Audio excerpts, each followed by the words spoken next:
Well, good morning, brothers and sisters at Grace Bible Chapel. Again, we're in Acts chapter 2 this morning, and I'm actually going to read just the first part of Peter's sermon.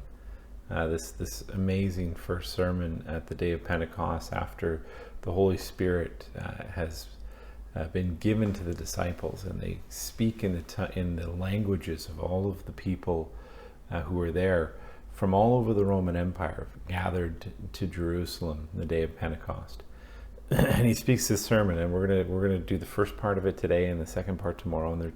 And one of the things Peter does is he goes back into the Old Testament, and I mean, this is to a bunch of devout religious Jews who know their Old Testament, and he goes back into the Old Testament and he pulls passages out and he says, look, this is being fulfilled right now.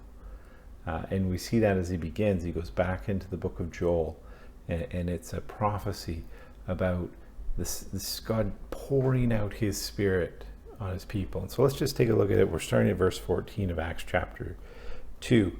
And it says this: But Peter, standing with the 11, lifted up his voice and addressed them, Men of Judea, and all who dwell in Jerusalem, let this be known to you, and give ear to my words. For these people are not drunk, as you suppose, since it is only the third hour of the day.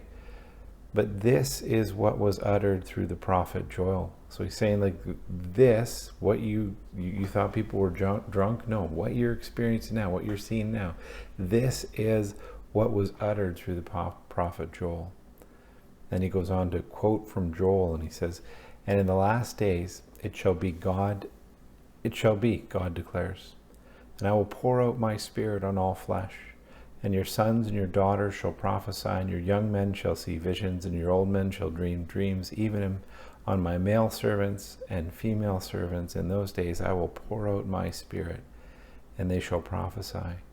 And I will show wonders in the heavens above and signs on earth below, blood and fire and vapor of smoke. The sun shall be turned to darkness and the moon to blood, before the day of the Lord comes, the great and magnificent day. And it shall come to pass that everyone who calls on the name of the Lord shall be saved. Men of Israel, hear these words: Jesus of Nazareth, a man attested to you by God with mighty works and wonders and signs that God did through him in your midst, as you yourselves know. This Jesus, delivered up according to the definite plan and foreknowledge of God, you crucified and killed by the hands of lawless men, and God raised him up, loosing the pangs of death, because it was not possible for him to be held by it. And we'll stop there. We'll read the second part tomorrow morning.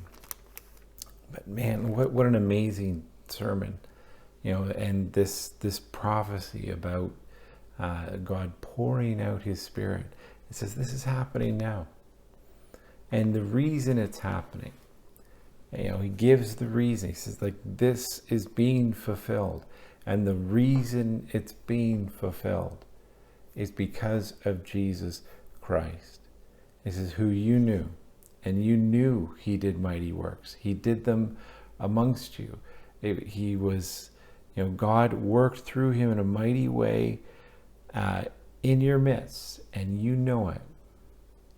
And by his plan, he was delivered up to be crucified and killed. But he says, and it's so interesting here, he says, like, this was God's plan, but you did it.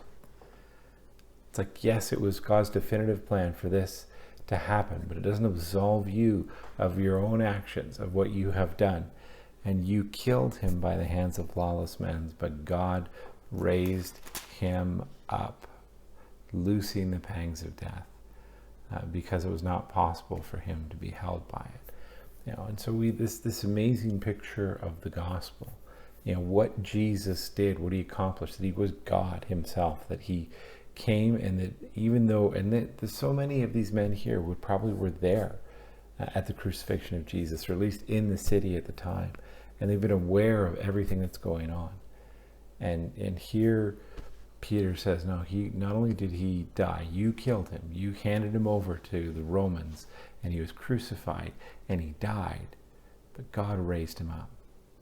and loosed the pangs of death, won the victory over death, and he's alive. And it's interesting, it says, because it was not possible for him to be held by it. And that so much speaks to the deity of Christ, that it was not possible for death to hold him. That there was no way that death could hold him, that death had no power over him. He's the one who had power over death and won the victory over death. And we'll see how he goes into that tomorrow as he goes back into the Old Testament again, and he's going to look at a passage written by David that speaks to that. So we'll do that tomorrow, but I hope this has just been an encouragement to you. Just, we see, that we have the Holy Spirit. That's one of the signs and seals of our salvation, is the Holy Spirit is with us.